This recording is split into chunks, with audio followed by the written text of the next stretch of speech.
Hello everyone, मैं CA आकाश मुंद्रा। अभी 22 सितंबर 2025 से जीएसटी में काफी बड़े चेंजेस होने वाले हैं। तो हम अभी समझ के लेते हैं कि मैं एज अ बिजनेसमैन मैंने क्या करना चाहिए और मुझ पे उसका क्या इम्पैक्ट होने वाला है। इस पूरी चीज को हम 3 कैटेगरीज में डिवाइड करते हैं।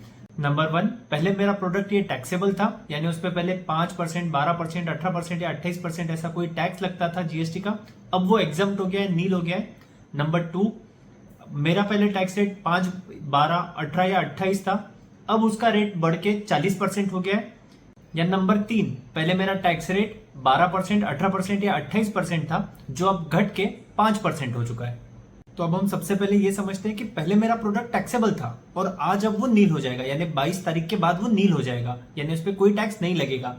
तो क्या इन दैट केस हमारे पास जितना भी ऐसा स्टॉक है, हमें 22 तारीख के पहले उसे मोस्ट ऑफ द सेल कर देना है, क्योंकि 22 तारीख को जितना भी स्टॉक बच जाएगा उस सब का क्रेडिट हमें रिवर्स करना पड़ेगा। अब नंबर 2 कैटेगरी, ऐसा समझिए पहला मेरा प्रोडक्ट 12%, 18% या 28% का था, जो अब 40% के जीएसटी के रेंज में आ गया 22 तारीख के बाद।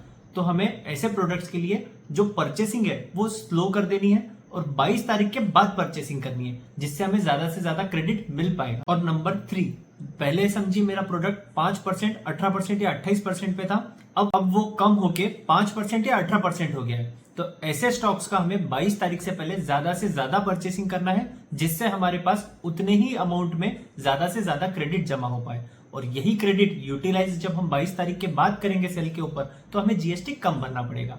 अब यही चीज हम एक एग्जाम्पल के साथ समझते हैं। जैसे 22 तारीख के पहले नोटबुक के ऊपर 5% जीएसटी हुआ करता था, जो कि 22 के बाद नील हो जाएगा। तो अगर मैं नोटबुक का व्यापारी हूं और मेरे पास अभी नोटबुक्स है, तो मैं 22 तारीख से पहले ज्यादा से ज्यादा नोटबुक्स बेच दूंगा, ताकि 22 के बाद मुझे उसका क्रेडिट रिवर्स ना करना पड़े, मैं उससे पहले ही उसे यूटिलाइज कर दूंगा। नंबर 2, अगर मैं पान मसाले का व्यापारी हूं, तो मैं अभी 22 के पहले परचेसिंग स्लो कर दूंगा और 22 के बाद ज्यादा परचेसिंग करूंगा, ताकि मुझे उसी पैसों पे, उसी अमाउंट पे ज्यादा से ज्यादा क्रेडिट मिल पाए। नंबर 3, ऐसा समझिए कि मैं अम्ब्रेलास का व्यापारी हूं, जिसका टैक्स रेट 12% से घट के 5% होने वाला है। तो मैं अभी 22 तारीख से पहले ज्यादा से ज्यादा परचेसेस कर लूंगा, जिससे कि मुझे उतने ही अमाउंट में ज्यादा से ज्यादा क्रेडिट मिल पाए और 22 के बाद उन्हें सेल करूंगा।